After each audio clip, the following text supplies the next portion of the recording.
on the surface, he's so crazy, he talks so much shit, and there's like, that's an extraordinary human being. That's a rare one in X amount of million kind of people that can do what he does and talk the kind of shit he does and then get into an octagon and fuck people up. But you mean mentally? You don't mean extraordinary control of the mind. Well, extraordinarily physically, obviously, yeah, but extraordinarily mentally. Did you ever? Are you a fan of MMA? No. I'm going to show you this fight between Conor McGregor and Jose Aldo. Now, Conor McGregor at the time was this incredibly brash, shit-talking Irish guy from Dublin who is beating all these people up, and he gets a shot at the title. And he gets a shot at the title against this guy, Jose Aldo. And Aldo is a fucking legend, and everyone respects Aldo, and everyone's terrified of Aldo.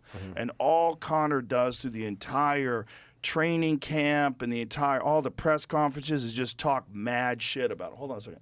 Talks mad shit about him the entire time. Months of press conferences. Takes his belt from him at a press conference and screams at him and is like inside this guy's head. So he's created the ultimate emotional pressure cooker.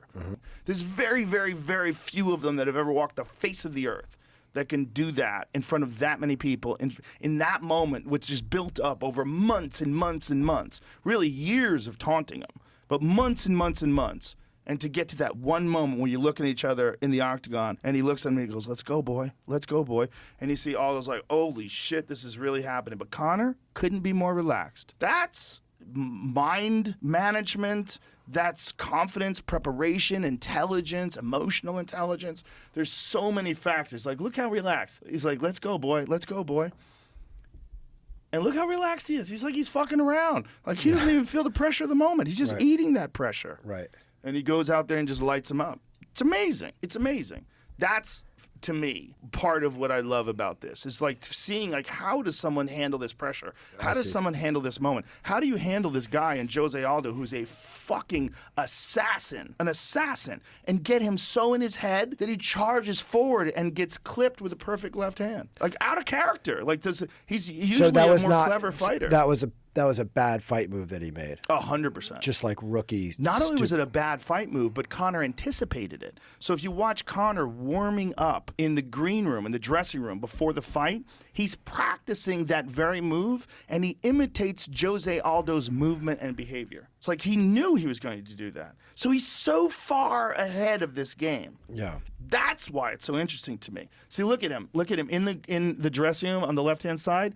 See, he's mimicking his movement and what he's going to do. And he even mimicked the way Aldo moves around, how Aldo, it's not in this particular clip, but he mimics how Aldo is kind of stiff. And he like kind of like likes to really load up on his shots because he's got big power. And he wants to move forward. He wants to crack Conor so bad that he just moves forward and he leaves an opening and he gets fucked up. See, that's why it's so fascinating to me. You know, people don't understand what it is because they look at it from the outside. It's violence and it's horrible and it's like high-level problem solving with dire physical consequences. And it's the craziest game you can play, the wildest game you can play. You can play football. Football's amazing, right? Yeah. But there's a lot of people helping you. There's a ball. There's timeouts. Yeah. There's none of that in this. This is the wildest game a person can play. Football is a game. This is like a sport. It's combat sports. Yeah. Combat sports are they're what all sports aspire to.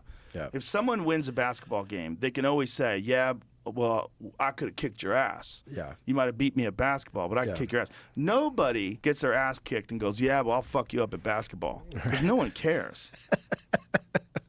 No one cares. You just got fucked up. Yeah, and this is not like a bullying thing. This is not someone who's bigger, stronger, who picks on someone who's who's defenseless. This is two people that are champions, the elite of the elite, and they choose to meet and they prepare for each other. Yeah.